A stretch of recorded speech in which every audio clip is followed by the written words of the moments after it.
Guys, good morning. Danny, Expediting Land host. We are picking up from the Minnesota placard marker. The video cut off, had to take care of some things.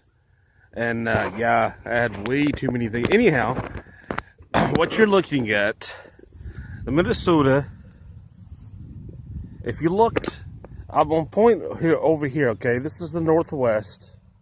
That's Tennessee area over there, okay? All this area here, okay? And back behind me, over here, with the backup Union soldiers, infantry. We're going to go over there in just a second, okay, guys? But just give you an idea. All right, see where my truck is parked way forward? That's where the Confederacies were coming in at. Okay, all these positions, they were coming in at all angles, like I said before. And that position of that statue, we'll go over there with the Northern Infantry is basically assuming, hey, look at all those deers running. Check it out, dude. Anyhow, this is the Minnesota Monument. 2nd Minnesota Battery. Now, from what I'm seeing, here's from one of the other cannons. We're going to get to that. There's 3 different types of cannons that we're going to go over. All these smaller monuments here all represent Illinois. What I'm gathering, obviously, if you know your Civil War history, the state of Illinois, the northern state of Illinois, contribute most of the infantrymen. Now, you got to understand, a corps or brigade consisted 4 to 6 cannons. But the state of Illinois, this is the 27th Infantry. If you remember at Robert Craven's house, there were so many of them. Absolutely so many of them. Okay? Just on the other side, that's the southern east, and this is the southern west, going back towards, where all the backup troops were at. The state of Illinois contribute most of the infantry soldiers in the Battle of Chickamauga. Now, also, the Battle of Chickamauga, please listen up, is the second largest battle fought in the Civil War. September 19th, 20th, and 21st. Okay? Again, that we're picking up where we left off on part. I'll just say I left off, video ended at Minnesota Monument. That's the Minnesota. Okay?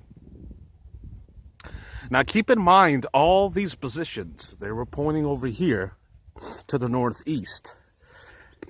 Okay? Now, to my left, Fort Bragg, the Confederacy, said, no, let's attack from the northwest side. Okay? That's the northwest side. And that's where Tennessee, if you look at my finger pointing, that's pretty much, this whole area is the crest of Georgia, going back over, and Tennessee is right, the Tennessee border is right straight ahead, okay? Chattanooga and all that area, well, right over there. All the Confederates started coming in this way. They started coming in this way, where my truck is parked, way out in front there. About 300 yards, 250 yards. But Fort Bragg was one of the most critical Confederate generals at the time. He had direct orders from General Lee to attack secretly from the westerly flank. Okay? If you look on your map with Chattanooga, Chickamauga, and Fort Oglethorpe, Georgia, you'll see what I'm talking about. The Battle of Lookout Mountain and all those things took place later on. But Battle of Chickamauga was the second largest battle in the Civil War, other than the Battle of Gettysburg. Okay? 100,000 plus lost their lives.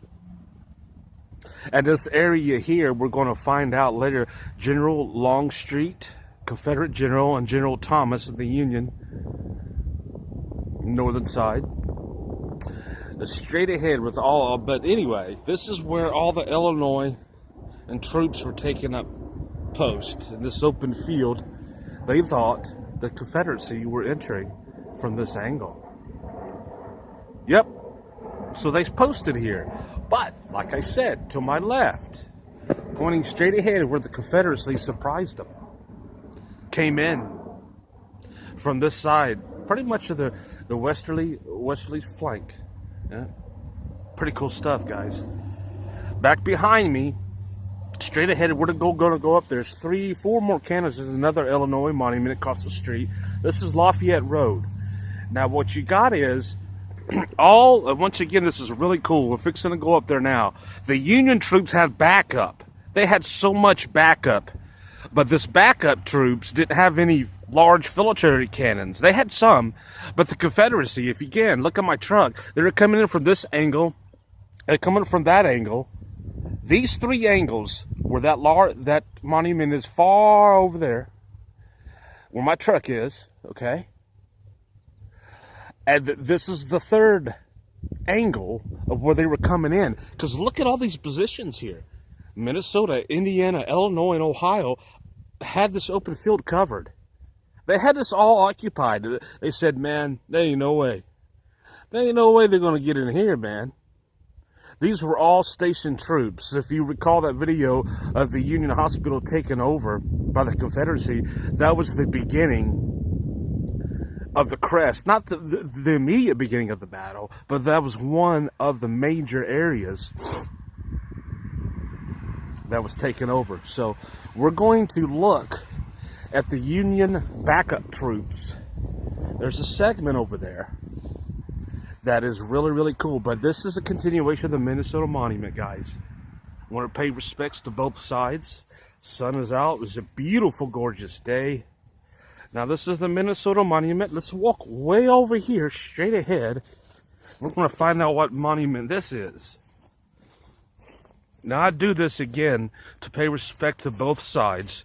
I simply show the proximate positions of the field artillery, cannons, and the infantrymen on both sides. And then here's the little fact that you didn't know. 1861, around when the war broke out, Abraham Lincoln was elected. He was born in Kentucky. Jefferson Davis, the Confederate president, was also born in Kentucky. Both men were born approximately 100 miles apart. Isn't that wild? This is just brief history, pay respects, to show how far our country has come. We are a rather young country still. 150 plus, 160 years this has happened. It's rather young. We always got to keep in mind what we... Now this is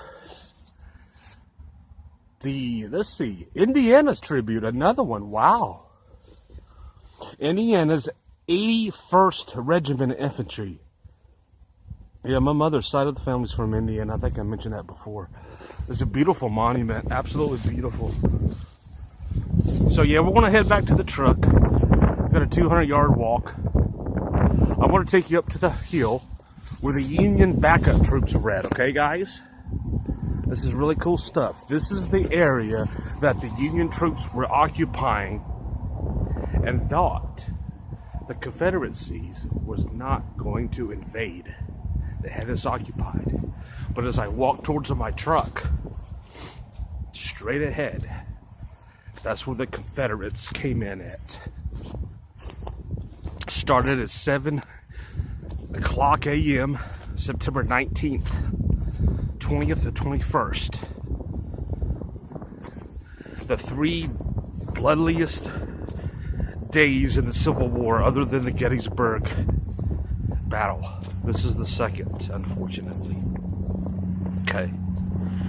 Now, please keep in mind these officers and enlisted men I'm paying respect to. Okay.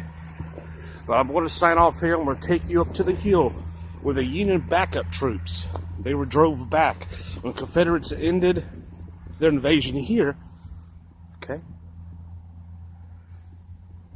They started invading right on my pointing straight forward. I would say it's about 2 to 3 miles. Let's take that back. 1.5 to 2 miles. We're going to go up there now. It's really cool stuff. This is Danny signing off. See ya.